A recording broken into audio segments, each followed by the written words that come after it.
Good morning friends. तो friends, अब हम लोग डायरेक्ट एक्सपेंसेस के कंसेप्ट को समझते हैं। डायरेक्ट एक्सपेंसेस होता क्या है? डायरेक्ट एक्सपेंसेस वो एक्सपेंसेस है जो डायरेक्टली प्रोडक्शन में यूज़ हो रहा है। जैसे कि डायरेक्ट मटेरियल है, डायरेक्ट लेबर है, ऐसे ही जो डायरेक्टली प्रोडक्शन में यूज़ होते हैं वो हमारे डायरेक्ट एक्सपेंसेस हैं।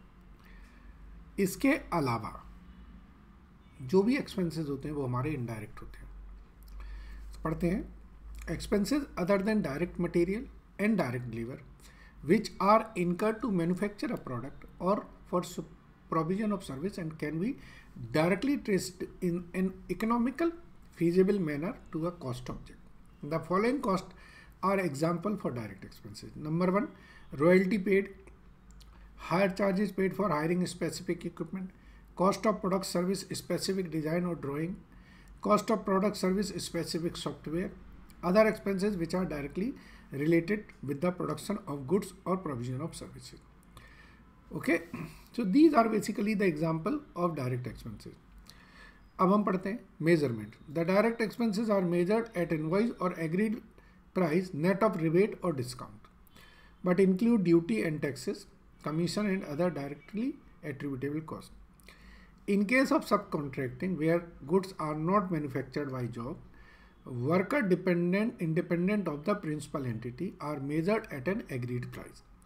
Where the principal supplies some material to job worker, the value of such material and other incidental expenses are added with the job charges paid to the job worker. Treatment of direct expenses. Direct expenses form part of the prime cost for the product or services to which it can be directly traceable or attributable. In case of lump sum payment for one-time payment, the cost is amortized over the estimated production volume or benefit drive. So if the expenses incurred are of insignificant amount, not material, it can be treated as a part of overheads. So friends, ये हमारे direct expenses का part है। अब इसके साथ हम लोग employee जो लेबर कॉस्ट है इसके हम समरी दी है उसको पढ़ लेते हैं एक बार। देखिए, एम्प्लॉय कॉस्ट। एम्प्लॉय कॉस्ट क्या है? जो भी आप लेबर से रिलेटेड पेमेंट कर रहे हैं वो आपकी एम्प्लॉय कॉस्ट है। जैसे benefit paid or payable to employee of an entity whether permanent or temporary for the service rendered by them are employee cost. Employee cost includes payment made in cash or kind. अब इसमें आता है direct labour cost.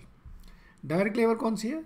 Benefit paid or payable to the employee which can be attributable to a cost object in an economical feasible manner for the production. Indirect labor cost है जो direct labor नहीं है. Idle time क्या है? Idle time for which the employer pays but obtain no direct benefit. जिसमें वो आप देखते होंगे एम्प्लॉयज़ बैठे सिगरेट पी रहे होते हैं, रेस्ट कर रहे होते हैं, वो idle time. Normal idle time, time which can not be avoided और रिड्यूस, ये नॉर्मली होता ही है. Abnormal idle time, it's arises on account of abnormal causes, जैसे कि शटडाउन हो जाए, बिजली चली जाए, तो एबनॉर्मल आइडल टाइम होता है.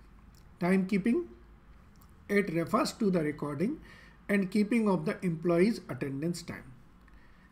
जो टाइम कीपिंग है उसकी अटेंडेंस लेते हैं ना, तो वो. Time booking, it is basically recording the detail of work done and time spend by an employee on each job. देखिए, कीपिंग और बुकिंग में फ़र्क है. कीपिंग का मतलब कितने बजे आया, कितने बजे गया, और बुकिंग का मतलब उस टाइम को उस प्रोडक्ट पर बुक करना. ओवर टाइम, जो नॉर्मल वर्किंग आवर्स के बाद आपने जो टाइम काम करता है वो आपका ओवर टाइम है. ओवर टाइम प्रीमियम क्या है? जो एक्स्ट्रा पेमेंट आप उन्हें दे रहे हैं वो ओवर टाइम प्रीमियम. इसके बाद आता है एम्प्लॉय टर्नओवर. एम्प्लॉय टर्नओवर में क्या है? एम्प्लॉय टर्नओवर का मतलब है रेट ऑफ चेंज, आना जाना. जितना ज़्यादा आना जाना होगा वो उतना ज़्यादा एम्प्लॉई टर्नओवर होगा. 4 मेथड दिए इन्होंने, 5 मेथड, जिसमें रिप्लेसमेंट मेथड क्या कहती है? Number of employee replaced upon average number of employee. Separation में number of employee separated. Flux method में दोनों मेथड को जोड़ देते हैं. अब employee turnover due to new recruitments आता है तो उसमें आ जाता है number of employee joining in a period और अपॉन एवरेज नंबर. और दूसरा employee turnover including accession. Accession का मतलब होता है replaced plus new joining. Okay, तो वो आ जाता है आपका नंबर ऑफ सेपरेशन और plus number of accession upon average number of employ. फिर यहाँ पर आ जाते हैं बोनस के कॉन्सेप्ट। जो बोनस के कॉन्सेप्ट हैं उसमें एक आता है time rate system. Time rate का मतलब है जो भी आपने घंटे काम किया उसके बेसिस पर आपको वेजेज मिल जाती है।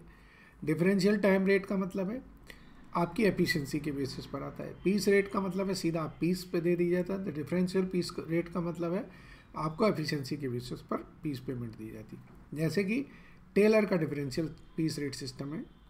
अगर 100% से कम है आपकी एफिशिएंसी तो 83% वेजेज दें, 100% से ज़्यादा है तो 125% वेजेज दे दें। मेरिक क्या कहता है, उन्होंने 3 पार्ट बांट दिए, 83%, 83 से 100% एंड 100% से ज़्यादा।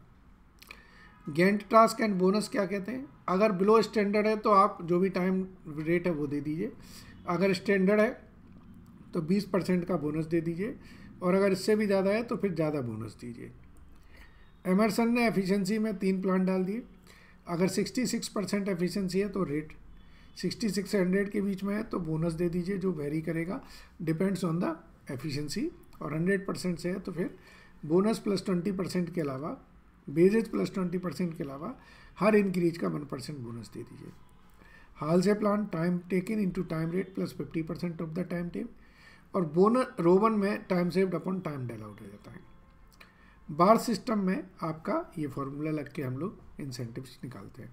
तो फ्रेंड्स ये बेसिकली मैंने एक समराइज कर दी क्लास को, जिससे आपको थोड़ा सा एक जो आपने अभी तक पढ़ा है वो पूरा रिफ्रेश हो जाए। आई होप ये क्लास आपको बहुत यूजफुल रहेगी। Thank you very much.